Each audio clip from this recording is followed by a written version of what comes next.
तो वर्ब्स हम पढ़ रहे थे। वर्ब्स में मैंने पहले ये नोट लिखा है, यदि डू वर्ब प्रयुक्त हो तो बट, एक्सेप्ट या सेव के बाद भी बेयर इंफिनिटिव का प्रयोग होता है। बेयर इंफिनिटिव का मतलब क्या होता था? बेयर इंफिनिटिव मतलब टू प्लस वर्ब की फर्स्ट फॉर्म ना आके सिर्फ और सिर्फ वर्ब की फर्स्ट फॉर्म आएगी। इंफिनिटिव का मतलब तो टू प्लस वर्ब की फर्स्ट फॉर्म होता है। बेयर इंफिनिटिव का मतलब होता है वर्ब की फर्स्ट फॉर्म के आगे टू नहीं आएगा। ये है she can do everything but cook. देखो बट आया, बट के बाद डायरेक्ट वर्ब की फर्स्ट फॉर्म आई है। यहाँ बट के बाद टू लिखा हुआ होता तो फिर वो गलत हो जाता। कब? जब यहाँ पे डू वर्ब हो। डू की जगह डिड भी हो सकता है, डज भी हो सकता है। यहाँ पे डू, डज, डिड ये होते तो यहाँ आगे फिर अगर कंजक्शन के रूप में जैसे बट है, एक्सेप्ट है या सेव है, तो इनके बाद तुरंत क्या आएगी? वर्ब की फर्स्ट फॉर्म आएगी। इनके बीच में टू नहीं लगे होगा। बट टू कुक फिर रॉन्ग हो जाएगा, बट कुक। ठीक है, she can do everything but cook. खाना पकाने के अलावा वो सारा काम करती है ना, सारा सारा काम कर सकती है। She can do everything but cook. हाँ, she did nothing except cry. देखो एक्सेप्ट आया, एक्सेप्ट के बाद डायरेक्ट वर्ब की फर्स्ट फॉर्म आई है। इनके बाद बियर इंफिनिटिव मतलब टू प्लस वर्ब की फर्स्ट फॉर्म नहीं आई है, नहीं आई है। देखो ये क्योंकि यहाँ डिड है, डू की वर्ब, डू वर्ब आती है, डू डिड डन। यहाँ पे डू डज डिड ये आता है, और आगे एक्सेप्ट है, बट है, सेव है। इनके बाद डायरेक्ट वर्ब की फर्स्ट फॉर्म आएगी। इनके बीच में टू आया तो फिर रॉन्ग हो जाएगा। एक्सेप्ट टू क्राई ना होके सिर्फ एक्सेप्ट क्राई आएगा। ये दोनों सेंटेंस सही लिखे हुए हैं। जैसे he did nothing but wander, उसने घूमने के अलावा कुछ नहीं किया, है ना। तो बट के बाद डायरेक्ट वर्ब की फर्स्ट फॉर्म आई है तो सही है, क्योंकि यहाँ पे क्या है? डिड है। तो बट के बाद डायरेक्ट वर्ब की फर्स्ट फॉर्म आएगी, ना कि बट टू वांडर आएगा। बट के बाद टू वांडर ना आके डायरेक्ट वर्ब की फर्स्ट फॉर्म आएगी, बट वांडर, ऐसे। ठीक है, अगर यहाँ टू लिख दिया होता सेंटेंस में तो फिर रॉन्ग हो जाता। बेयर इंफिनिटिव का मतलब भी यही हुआ कि डायरेक्ट वर्ब की फर्स्ट फॉर्म आएगी, टू नहीं आएगा वर्ब की फर्स्ट फॉर्म के आगे, है ना। अब देखो डे, टाइम, वेदर या साइट। ठीक है, वेदर मतलब मौसम, टाइम है, दिन है, और साइट इसके के लिए इंट्रोडक्टरी सब्जेक्ट इट का प्रयोग किया जाता है। मतलब सब्जेक्ट के स्टार्टिंग में इट आता है। कब? जब साइट, वेदर और टाइम और डे की बात हो तो, तथा बिंग के पहले इट का प्रयोग किया जाता है।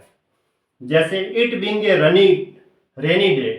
रेनी डे, डे तो नाउन है, रेनी एडजेक्टिव है, और उसके आगे एक ये आर्टिकल लगा हुआ है। ठीक है, तो डे की बात हुई है कि बारिश का दिन है, डे की बात हुई, और आगे क्या आया? बिंग आया। तो फिर यहाँ इंट्रोडक्टरी सब्जेक्ट होगा, वहां पे इट का प्रयोग किया जाएगा। अगर यहाँ इट नहीं दिया होता तो इसका मतलब आगे मिस्टेक दे रखी है, यानी यहाँ इट आएगा। क्यों आएगा? क्योंकि डे की बात हुई है, रेनी डे, डे की बात हुई है, डे, टाइम और वेदर। तो और आगे बिंग हो तो इंट्रोडक्टरी सब्जेक्ट के बिंग के आगे इंट्रोडक्टरी जो सब्जेक्ट होगा वो इट का प्रयोग किया जाएगा। ठीक है, न कि ही, क्योंकि ये तो बारिश के दिनों की बात हुई है। ठीक है, तो ये ध्यान रखो आप, डे, टाइम, वेदर और साइट के हिसाब से इंट्रोडक्टरी सब्जेक्ट इट का प्रयोग किया जाता है, और स्टार्टिंग में बिंग के आगे आएगा इट। अगर यहाँ इट नहीं दिया होता तो फिर रॉन्ग हो जाता sentence. It being a rainy day, Vijay decided to stay at home work further on the problem. ये सेंटेंस सही लिखा हुआ है। ठीक है, it being a fine day, देखो डे की बात हुई कि फाइन डे, है ना। ठीक है, दिन। अब आगे बिंग आया, बिंग का प्रयोग हुआ है तो इंट्रोडक्टरी सब्जेक्ट क्या है? इट है। अगर यहाँ इट नहीं लिखा हुआ होता तो सेंटेंस रॉन्ग हो जाता है, यहाँ पे फिर मिस्टेक हो जाती। It being a fine day he went out for a walk, वह घूमने के लिए गया, है ना, अच्छा दिन है। It being a beautiful sight it charmed all of us. देखो ब्यूटीफुल साइट लिखा हुआ है, साइट की बात हुई है ना, दृश्य। साइट का मतलब क्या है? दृश्य, सुंदर दृश्य हुआ, ब्यूटीफुल साइट है। अब देखो आगे बिंग का प्रयोग हुआ तो इंट्रोडक्टरी सब्जेक्ट क्या आएगा? इट आएगा। यहाँ इट का प्रयोग होगा, ये एग्जाम में आते भी हैं। साइट, वेदर, टाइम और डे, तब इनके जो बिंग आता है सबसे स्टार्टिंग में उसके आगे इट का प्रयोग किया जाता है। बिंग के आगे इंट्रोडक्टरी सब्जेक्ट क्या आएगा? इट आएगा। एग्जाम में क्या करते हैं? वो इट को यहाँ से गायब करके दे देते हैं, बाकी सेंटेंस पूरा लिख देते हैं, या इट लिखते ही नहीं है। जबकि यहाँ डे की बात हुई, रेनी डे की, और आगे बिंग आया है तो इंट्रोडक्टरी सब्जेक्ट इट का प्रयोग किया जाएगा। ये सेंटेंस काफी बार एग्जाम में पूछा जाता है, सीजीएल में, सीपीओ में। ठीक है, तो ये इंपॉर्टेंट भी है ऐसा। ठीक है, अब यहां तक हो गए ये इट बिंग वाले, जो साइट, वेदर, टाइम और डे की बात हो। तो अब ये पार्टिसिपल में देखो, ये वर्ब की फर्स्ट फॉर्म के साथ आईएनजी लगा हुआ है तो इसको पार्टिसिपल है। दो दो सेंटेंस है, एक फर्स्ट क्लोज और दूसरा जो है ये वाला क्लोज, मतलब ये तो पार्टिसिपल हो गया तो ये इसका क्लोज हो गया, है ना। तो ये दो सेंटेंस के रूप में अलग अलग है। इनको कैसे जोड़े, देखो वॉकिंग यहाँ वर्ब की फर्स्ट फॉर्म के साथ आईएनजी से स्टार्ट है, इसको बोलेंगे participle. Walking in the field a snake bit him. अब यहाँ वॉकिंग के आगे सब्जेक्ट तो है नहीं, सिर्फ डायरेक्ट वर्ब की फर्स्ट फॉर्म के साथ आईएनजी लगा हुआ है, तो अब सब्जेक्ट नहीं है, तो इस दूसरे जो ये जो क्लाउज दे रखा है इसका, इसको मन ही मन क्या करना है, ये स्नेक को सबसे आगे लाओ, ऐसे ही मन ही मन। फिर पढ़ो इसको, a snake walking in the field bit him. ठीक है, a snake walking in the field मतलब कोई वॉकिंग है, वो स्नेक थोड़ी टहल थोड़ी रहा था, जो सांप है वो थोड़ी वॉकिंग करता है, कोई ना कोई आदमी करता है वॉकिंग। तो इसका मतलब ये गलत है, सेंटेंस में यहाँ मिस्टेक दे रखी है। ठीक है, तो ये सेंटेंस हो गया गलत, यानी स्टार्टिंग में क्या हुआ, इस सेंटेंस में मिस्टेक दे रखी है आगे, है ना। इसका मतलब देखो, अब इसको लिखा while he was walking in the field a snake bit him, इसको ऐसे लिखना चाहिए था कि जब वह घूम रहा था फील्ड के अंदर तो एक सांप ने उसको काट लिया। तो आदमी घूम रहा है, देखो व्हाइल ही वाज वॉकिंग, फिर व्हाइल से स्टार्ट किया इस सेंटेंस को, तो he was walking in the field a snake bit him. अब देखो ही तो कोई ना कोई व्यक्ति हुआ कि वह, तो वह वॉकिंग कर रहा था, तो ये स्नेक बीट हिम, एक स्नेक ने उसको काट लिया, बाइट की सेकंड फॉर्म बीट आई यहाँ। ठीक है, तो ये सेंटेंस सेकंड वाला सही है, ऊपर वाला गलत हुआ।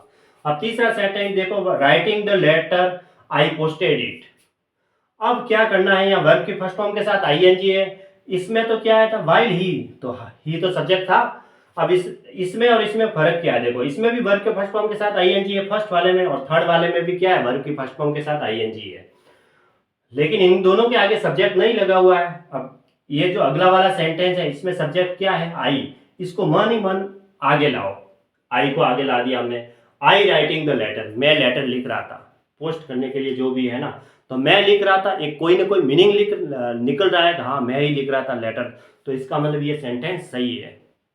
यूं ये देखना, इसको मन ही मन, जो इसके आगे सब्जेक्ट नहीं है क्योंकि ये पार्टिसिपल है, वर्ब की फर्स्ट फॉर्म के साथ आईएनजी लगा हुआ है, तो ये जो सेंटेंस है अगला वाला, इसके आई को फिर सब्जेक्ट को आगे लाओ मन ही मन। फिर पढ़ो आई राइटिंग द लेटर, यानी मैं लेटर लिख रहा था, ऐसे ही I was writing the letter, यानी मैं लेटर लिख रहा था।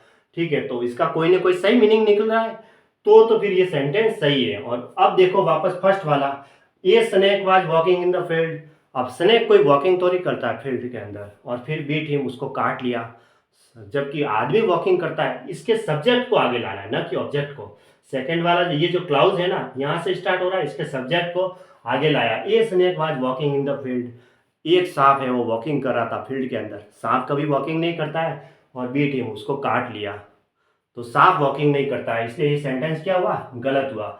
अगर यहाँ ही होता तो सही होता, क्योंकि कोई ना कोई व्यक्ति तो वॉकिंग करता है क्या, इसलिए यहाँ पे ये आई है, आई के वजह से सही आ रहा है कि I was writing the letter, letter मैं लिख रहा था, कोई ना कोई मीनिंग निकल रहा है कि हाँ मैं ही लेटर लिख रहा था, तो ये सेंटेंस सही है पार्टिसिपल में, फर्स्ट और थर्ड वाले में। ठीक है, नहीं तो फिर इसको ऐसे लिखा जाता है, सेकंड मैंने लिखा के while he was walking in the field a snake bit him, ये तो सही है, क्योंकि जब वह वॉकिंग कर रहा था फील्ड के अंदर तो एक स्नेक ने उसको काट लिया, ये सेंटेंस तो सही है, सेकंड वाला तो सही है, क्योंकि वाइल से स्टार्ट किया कि भाई वो वॉकिंग कर रहा था, क्योंकि सब्जेक्ट ही लिख दिया मैंने। अब इन दोनों में पार्टिसिपल है, ये भी वर्ब की फर्स्ट फॉर्म के साथ आईएनजी से स्टार्ट हो रहा है, ये वर्ब की फर्स्ट फॉर्म के साथ आईएनजी से स्टार्ट हो रहा है, लेकिन दोनों में सब्जेक्ट इनके आगे नहीं है। अब अगला वाला सेंटेंस यहाँ से स्टार्ट होता है, इसका सब्जेक्ट ए स्नेक है, ए स्नेक को यहाँ लाया, तो a snake was walking in the field, सांप है वो वॉकिंग नहीं करता फील्ड के अंदर, तो ये सेंटेंस इसका मीनिंग गलत हो रहा है, तो ये गलत हो गया। अब इसको आगे लाके देखा, I was writing the letter, letter मैं लिख रहा था, तो इसका मीनिंग सही निकल रहा है, तो ये सेंटेंस सही है। ऐसे इसको देखना, ये पार्टिसिपल है, और ये जो है साइट, वेदर, टाइम, डे, इसके लिए मैंने बता दिया। इसमें ऐसी बात हो तो इसके बीइंग के आगे क्या किया जाता है, इट का प्रयोग किया जाता है, इंट्रोडक्टरी सब्जेक्ट, यानी स्टार्टिंग में, प्रारंभ में। ठीक है, इसके बाद आप और रीड करें अच्छे से।